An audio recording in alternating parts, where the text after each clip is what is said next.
All right, guys, so in this problem, we're gonna I have two conceptual questions for you dealing with conservation of energy.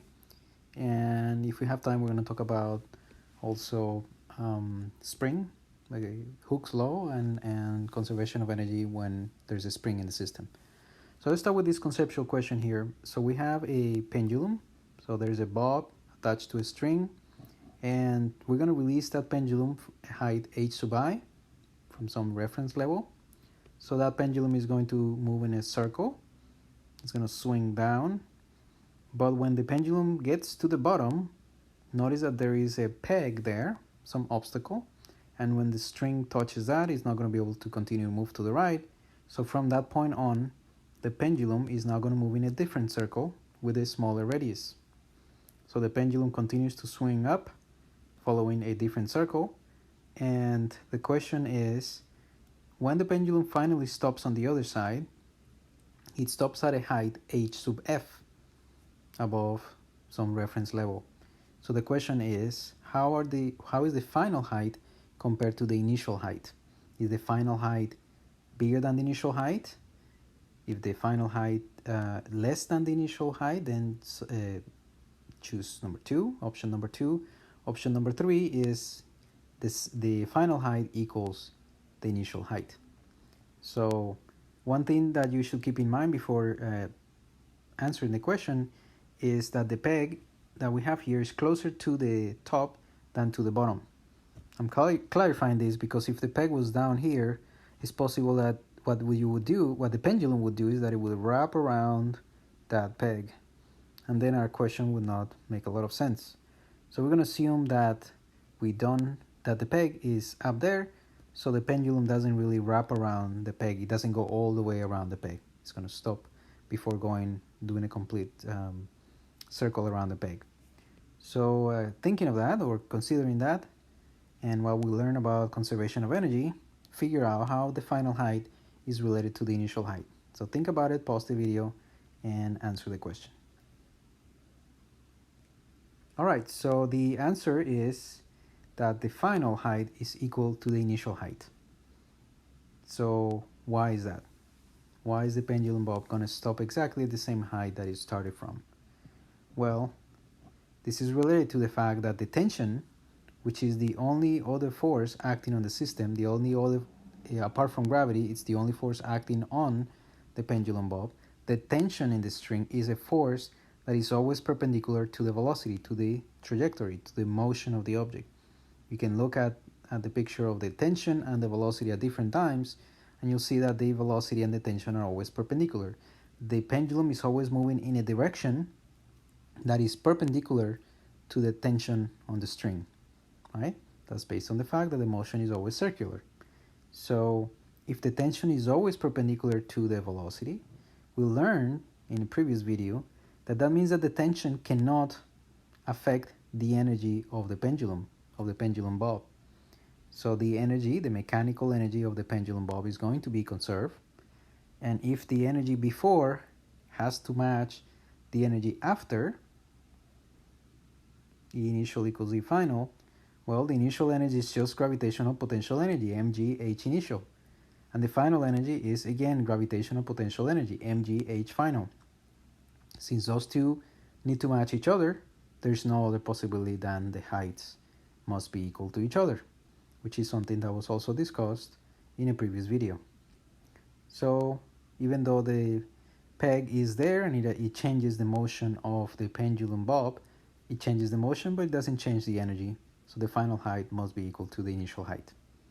All right. So this is the first conceptual question that I wanted to discuss with you. Got another one here. So this one involves a naughty kid who wants to break a street light with his BB gun. So which trajectory has the better chance of success? So as you can see in the picture, this kid is going to shoot the BB gun either at an angle 1 or an angle 2. If he shoots it along trajectory 1, the ball bearing is going to go high, and then on the way down it's going to hit the lamp. But if he shoots at an angle given by trajectory 2, the ball bearing is going to move in a more straightforward direction and it's going to hit the lamp. So the question is, which of these trajectories is better if what you want is to break the lamp? Now, I'm going to help you here by specifying that what we mean by the better chance of success is directly related to which bullet is going to be moving faster when it hits the lamp. So think of the question as asking you, which bullet hits the lamp moving faster? The bullet shot along trajectory 1 or the bullet shot along trajectory 2? So think about that one and answer. All right, so the answer for this one is that either trajectory, either bullet, is going to have the same chance of success. Again, assuming that the chance of success is only given by the speed of the bullet when it hits the lamp. So the speed of the bullet is the same whether it follows trajectory 1 or trajectory 2. So why is that? Well, let's say that the height at the point where the bullet was shot, the ball bearing was shot, is 0, and that the point where it hits the lamp is the same for both trajectories, and it's given by h sub f. So we know that both ball bearings are going to follow a parabolic trajectory, and we have discussed before that projectile motion is a kind of motion that conserves mechanical energy. So we can do mechanical energy, conservation of mechanical energy to answer this question. The bullet is shot at h equals 0 level with an initial speed v sub I. Both bullets come out from the gun with the same speed, obviously. The gun always shoots the bullets with the same speed. So the initial speed is the same, and the bullets are going to hit the lamp, and we're trying to figure out if the final velocity of the bullets, of the two bullets, is going to be the same. So what does conservation of energy say? Well, conservation of energy says that the mechanical energy at point 1 should be equal to the mechanical energy at point 2. Now, the mechanical energy at point 1, since we're assuming that that's h equals 0, we don't have a gravitational potential energy, so it's just kinetic, 1/2 of mv squared. And the final energy is going to be the energy of the bullet when it hits the lamp. So the bullet is going to have some velocity, kinetic energy, 1/2 of mv final squared. And it's also going to have some gravitational potential energy, mgh final. So we make those two numbers equal to each other. That's conservation of energy.